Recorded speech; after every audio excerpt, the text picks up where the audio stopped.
Merci de nous rester fidèles. À Bamako, il est 9h.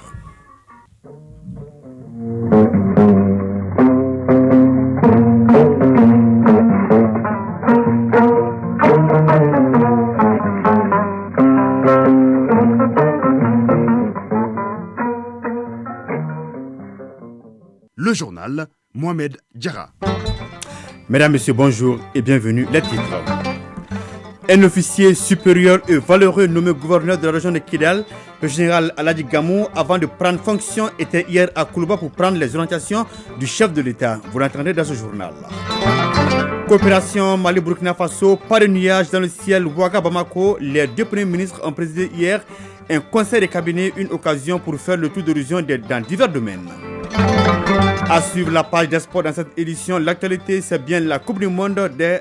la Coupe du Monde des Aigles de moins de 17 ans. Le Mali joue dans quelques heures contre le Maroc au compte du dernier quart de finale. Quelles sont les chances des Aiglonnés? La réponse avec les envoyés spéciaux en Indonésie. Dans une dizaine de minutes, Koji Sibi et Silmodo Boudameli. Dans le dossier culture, Alpha Mega nous fera voyager avec de la bonne musique du groupe Danaya, encadré par Mboribo Diabati. Voilà pour le sommaire. Mesdames, Messieurs, tout de suite, c'est les détails. Le treillis militaire compte sur la tenue de l'administration civile. Le nouveau gouverneur de la région de Kidal était à Koulouba hier pour prendre les orientations du chef de l'État. Cette audience intervient 72 heures après sa nomination à ce poste. Le général Aladji Gamou, donc de l'armée malienne, mesure déjà les défis qui l'attendent. Il était accompagné par le ministre d'État et de la zone territoriale. Le point de cette audience avec Dougou Fana Traoré. Général de division depuis 2018, Aladji Gamou a obtenu plusieurs grades pour ses capacités militaires jusqu'à celui de général. Fin stratège et homme de terrain depuis son engagement dans l'armée malienne, il a occupé plusieurs fonctions et dirigé beaucoup d'unités. Fin connaisseur des régions du nord du Mali, il a par conséquent reçu beaucoup de décisions pour son dévouement et son engagement pour le Mali. Général de division Aladji Gamou, gouverneur de la région de Kidal. On a des conseils, des orientations. Les semaines qui viennent, Inch'Allah, dès que je m'installe pour les services à Kidal, je vais tout faire dans l'intérêt général de la population de la région de Kidal, de faire venir tous les services sociaux de base. La population de Kidal qui a été trop fatiguée par l'insécurité de tout genre, et que cette région soit une région normale comme toutes les régions de la République du Mali. Pour le ministre d'État, ministre de l'administration territoriale et de la décentralisation, le choix du général Gamou répond à plusieurs critères. Colonel Abdoulaye Maïga. Ses compétences et ses talents personnels, sa connaissance du milieu sont autant d'arguments en tout cas, qui permettront à l'État d'amorcer et de rendre effectif le retour de l'administration et des services sociaux de base. Il ne s'agit pas que de la région de Kidal, il s'agit de toutes les zones affectées par l'insécurité. C'est ça la vision du chef de l'État. C'est un officier rompu à la tâche qui a le Mali chevillé au corps, qui sera à Kidal pour consolider davantage la paix, le vivre ensemble et l'unité du Mali qui a toujours été son combat. Nous restons à Koulouba pour parler de cette audience que le chef de l'État a accordée à la délégation de Burkina Faso conduite par le Premier ministre Apollinaire Joachim Kilem de Tamela. Le Premier ministre du Faso était venu faire le point de la participation du Burkina Faso au Salon international de l'artisanat du Mali, Siama. Il était accompagné de son homologue malien, Dr Shogel Kokarambaïga. Nous écoutons les deux chefs d'État au micro de Dougou Fana Traoré. J'étais porteur d'un message du président Ibrahim Traoré à son ami et frère Assimi Goïta. Et puis, lui traduire aussi de vive voix mes félicitations, les félicitations du gouvernement burkinabé, du président Traoré et du peuple burkinabé pour l'avancée dans la reconquête du territoire malien et surtout pour la prise de Kidal. Et lui dire aussi de vive voix que notre engagement est total dans la constitution et le renforcement de l'Alliance des États du Sahel. Ce n'est plus seulement notre choix, c'est le choix des peuples. Et sur ce plan, nous avons été rassurés de la détermination du président Goïta. Et quand on sait que le président Traoré aussi est déterminé dans ce sens, de même que le président Tiani, on ne peut qu'avoir de l'espoir. Il y a une histoire de l'Afrique qui est en train de s'écrire actuellement. Nous ne devons pas échouer sur ce plan-là. Il nous appartient, les gouvernements, les hommes de communication, d'entretenir nos peuples pour que les peuples vibrent au même diapason que les dirigeants. Parce qu'en réalité, c'est d'eux qu'il s'agit. Le président Goïta a rappelé que le centre de gravité de nos pouvoirs en place doit être le peuple. Nous sommes à leur service. Nous devons rester à leur service. Même lorsque nous ne serons plus là, le peuple, lui, il est là. Donc, remplissons notre mission, celle que l'histoire et les peuples ont confiée aux dirigeants, aux deux dirigeants et à ceux qui les accompagnent. Renforcement donc de la coopération bilatérale entre le Mali et le Burkina Faso dans la foulée de la 4e édition du SIAMA, dont le pays des hommes intègres est l'invité d'honneur. Un conseil de cabinet conjoint a été tenu hier entre les ministres du gouvernement du Mali et ceux du Burkina Faso. Les travaux étaient co-présidés par le Premier ministre Dr Choguel Kokala Maïga et Apollinaire Joachim Kilem de Tambela du Burkina Faso. Le conseil a examiné les questions politiques, diplomatiques, de défense et de sécurité. Bref, aucun secteur n'a été occulté. Le conseil a été sanctionné par un communiqué conjoint dans lequel les deux pays se sont félicités du bon déroulement global de la transition au Burkina Faso et au Mali. Les détails avec Mamari Kouni. Identité de vue entre autorités maliennes et burkinabé en marge de la participation de ces pays amis, invités d'honneur de la 4e édition du Salon international de l'artisanat du Mali. Les ministres maliens et burkinabé se sont retrouvés à la primature à la faveur d'un conseil conjoint de gouvernement. Dr Choguel Kokala Maïga, Premier ministre. Nous allons débattre des questions très importantes qui sont d'une brûlante actualité pour nos deux pays, je dirais même pour l'Afrique. C'est d'abord les questions politiques et diplomatiques. Nous allons ensuite échanger sur les questions de sécurité. Apollinaire Joachimson Kilem de Tambela, Premier ministre du Burkina Faso. Entre le Mali et le Burkina, nous devons aller au-delà des traités et des accords de coopération. Nous n'avons pas besoin de traités et d'accords pour savoir qui veut quoi. La preuve, quand le président Traoré est venu au pouvoir au Burkina Faso à la suite du colonel Assimi Goïta, ils n'ont pas eu besoin de traiter pour savoir qu'ils devaient se prêter mutuellement secours. En apposant leur signature, Malien et Burkinabé renforcent la fructueuse coopération qui existe entre les deux pays.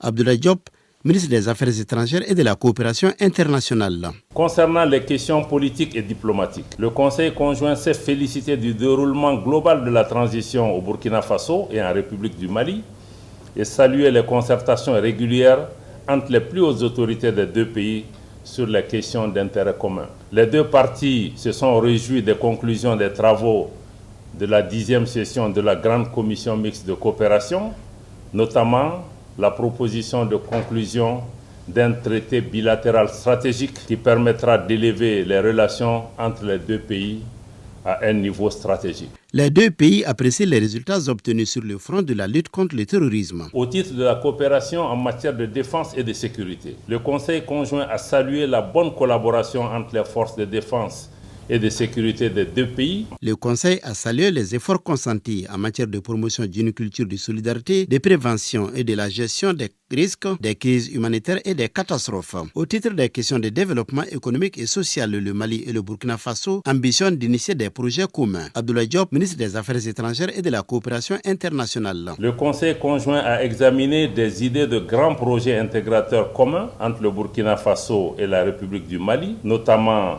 l'interconnexion ferroviaire Sikasso-Bobo-Dioulasso, la mutualisation des ressources pour la construction des petits réacteurs modulaires, la construction d'une autoroute Bamako-Ouagadougou, l'interconnexion dans le domaine du numérique, Backbone, le projet commun de recherche pétrolière et minière entre les deux pays. C'est avec l'espoir d'un développement harmonieux que les deux délégations se sont quittées.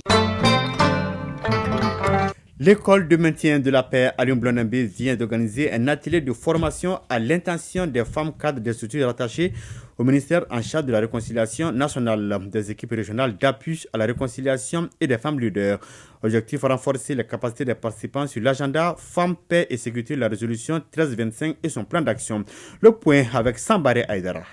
Atelier de 3 jours organisé par l'école de maintien de la paix Aliou Blondin Bey à l'intention des femmes cadres des structures rattachées au ministère en charge de la réconciliation nationale, des équipes régionales d'appui à la réconciliation et des femmes leaders de la région de Gao. Il s'agit pour les organisateurs de renforcer les capacités des participantes sur l'agenda Femmes, Paix et Sécurité, la résolution 1325 et son plan d'action. Général de brigade Moussa Traoré, gouverneur de la région de Gao. Le Mali a depuis 2012 développé 3 plans nationaux de la résolution 1325, dont la 3e génération en cours d'exécution couvre la période 2019-2023. Adama Sissoko, chef de cabinet du ministre en charge de la réconciliation nationale. Cette initiative conjointe renforce votre capacité à influencer les politiques, à prendre des décisions et à façonner un avenir où l'égalité des sexes est fondamentale pour la paix. Les participantes à cette session de Gao se disent satisfaites d'avoir pu s'approprier des notions indispensables à leur participation à la vie publique de la nation. Ami Idrissa Maïga, femme leader, participante. Durant ces 3 jours-là, nous sommes outillés face à notre mission. Si une femme ne connaît pas la 1325, elle ne peut pas participer à la vie publique. À la fin des travaux, des attestations de reconnaissance ont été décernées non seulement aux participantes, mais aussi à l'équipe des experts Gao, Sambara Aidara et Alassane Ahmadou pour l'ORTM.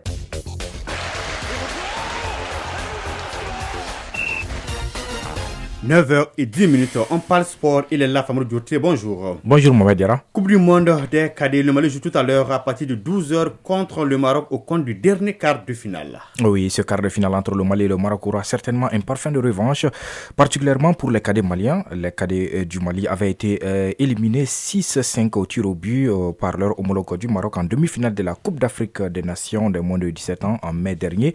Une défaite entachée de polémiques liées à l'arbitrage, notamment un pénalty flagrant non sifflé à la 85e minute en faveur du Mali.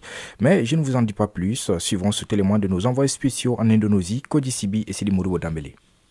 Maliens et Marocains se retrouvent après la demi-finale de la CAN des moins de 17 ans en Algérie, gagnée au tir au but par l'équipe du Maroc. C'est donc un match de revanche qui attend les Aiglonnais qui n'avaient pas bien apprécié la gestion de ce match côté homme en noir. Ils ne sont donc pas mécontents du sort qui a mis encore une fois le Maroc sur leur chemin. L'idée de la revanche est certes une source de motivation pour les protégés de Soumaïla Koulibaly.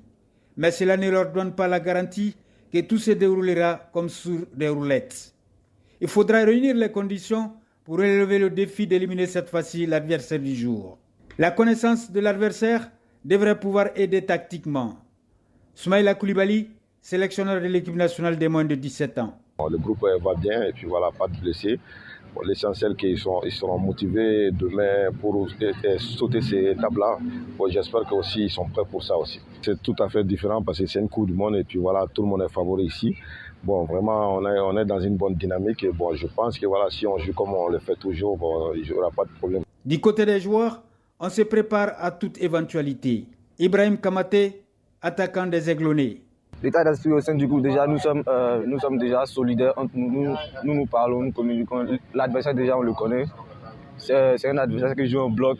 Donc, avec le coach hier, on a essayé de travailler des tactiques pour essayer de déjouer le bloc. On évite d'arriver aux séances de tir au but parce que nous savons que c'est une très bonne équipe. Dans ce domaine-là, ils sont très forts. Donc, nous évitons au maximum d'aller au tir au but. Et si on arrive au tir au but aussi, on a des joueurs qui savent tirer. Donc, on comptera sur eux. On devrait retrouver ce samedi une équipe malienne ayant tiré les leçons du passé et surtout surmotivée à prendre sa revanche pour atteindre le dernier carré de la compétition à la Coupe du Monde des moins de 17 ans en Indonésie. Kodi Sibi, Sidi Mouribo Dambélé, ORTM. Voilà, Mali-Maroc, dernier quart de finale du mondial de moins de 17 ans, Indonésie 2023. C'est ce samedi à 12h temps universel. Le vainqueur aura comme adversaire en demi-finale la France ou l'Ouzbékistan.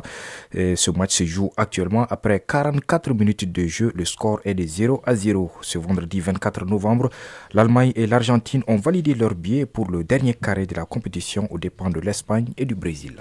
Oui, Mali-Maroc, donc c'est à 12h sur ORTM 1 et sur la chaîne 2. 24 heures après avoir demandé la disqualification de la France de la Coupe du Monde des moins de 17 ans qui se tient actuellement en Indonésie, Le Sénégal, à la grande surprise, a décidé de retirer sa réclamation. Qu'est-ce qui s'est passé, Famou Diorté? Parce qu'au lendemain du dépôt de son recours contre la France pour l'aliment de Yanis Issoufou, alors que ce dernier avait déjà joué pour le Niger dans le cadre du tournoi UFOA-B qualificatif à la CAN U17 et partant au Mondial U17, la FIFA a invalidé la plainte au motif que celle-ci n'a pas été formulée 5 jours avant le début du tournoi, tel qu'est disposé par l'article 9.3 du règlement de la compétition.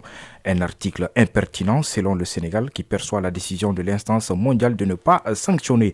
Comment une équipe peut faire une réclamation 5 jours avant une compétition sur une fraude qu'elle ignore et qui n'est pas établie d'ailleurs qu'à partir du moment où le joueur a effectivement participé à un match de la dite compétition et pas avant.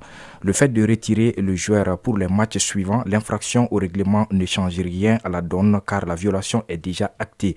Les éléments relatés dans votre courriel laissent au contraire entrevoir le sens de la décision qui n'est de ne pas sanctionner, peut-on lire dans une correspondance adressée au directeur de la Coupe du Monde U17.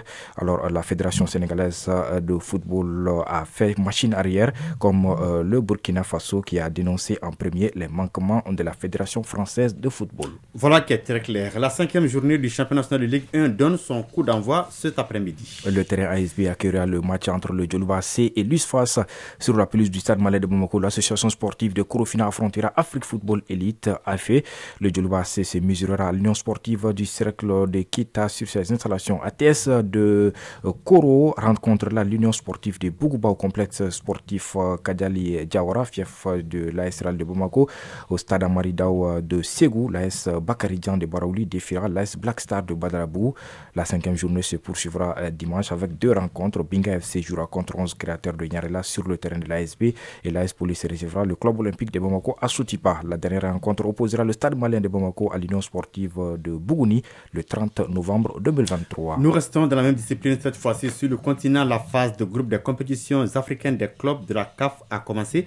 En Coupe de la Confédération, le stade malien, seul représentant du Mali, joue ce dimanche au Congo contre Diable Noir. Oui, les Blancs de Bamako sont arrivés au Congo-Brazzaville depuis jeudi où ils vont en découdre ce dimanche 26 novembre avec les Diables Rouges, les Diables Noirs au compte de la première journée dans le groupe D de la Coupe de la Confédération, communément appelée Coupe CAF. La rencontre se joue à 16h GMT au stade Alphonse Massamba Déba. L'autre rencontre du groupe D mettra aux prises le même jour à 19h temps universel, la Renaissance sportive Berkane du Maroc et Cheikh Kouné d'Afrique du Sud.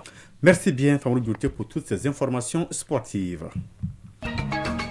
Chronique culture et société.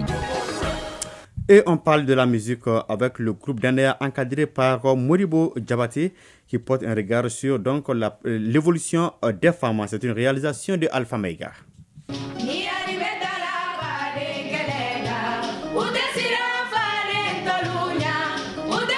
Autant la musique est capable de rassembler les gens, de créer du lien, de transmettre des émotions, autant la musique est capable de donner de la force et de l'énergie.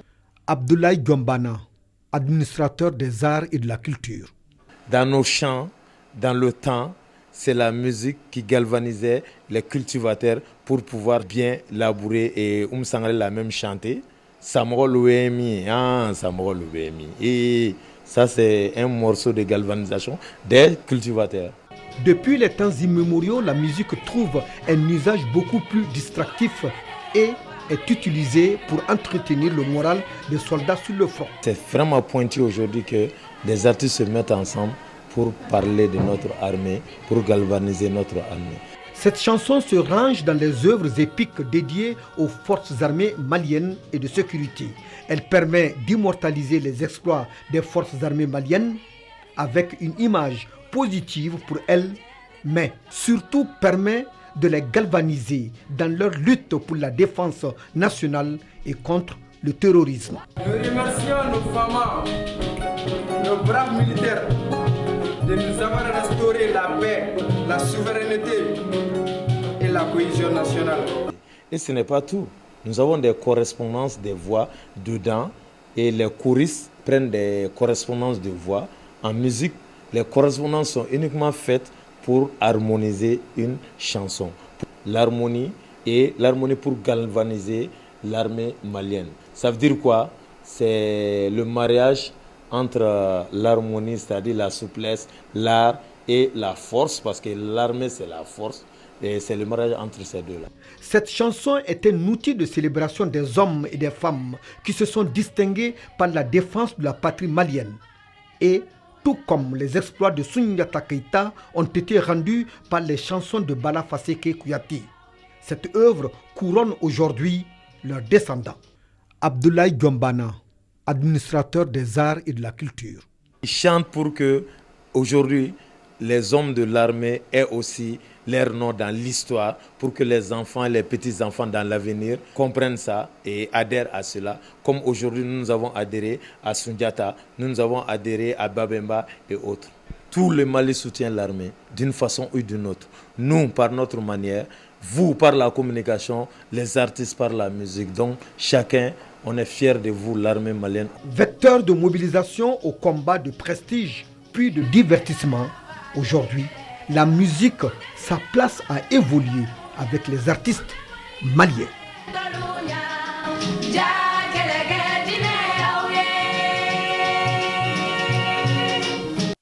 Oui, c'était là un dossier réalisé par Alpha Mega, 9h20. C'est la fin de cette édition présentée par Mohamed Diarra avec le concours de Alma Ouattara à la mise en ligne. La mise en ligne est assurée par Cheikh Abdul Aziz Koulibaly. À retrouver cette édition sur www.ortin.ml, une plateforme digitale. D'ici là, passez d'excellents moments en compagnie des programmes de Radio Mali. Au revoir.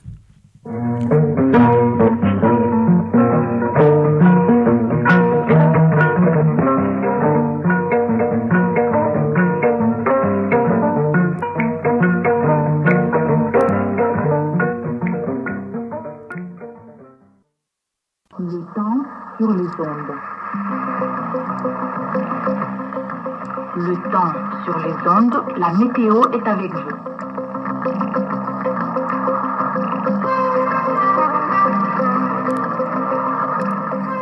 Bonjour et bienvenue à tous. À présent, les couleurs du temps. Le ciel restera clair à peu nuagé dans l'ensemble du pays. Le vent sera d'intensité faible à modérée et de direction nord à nord-est dans tous les pays.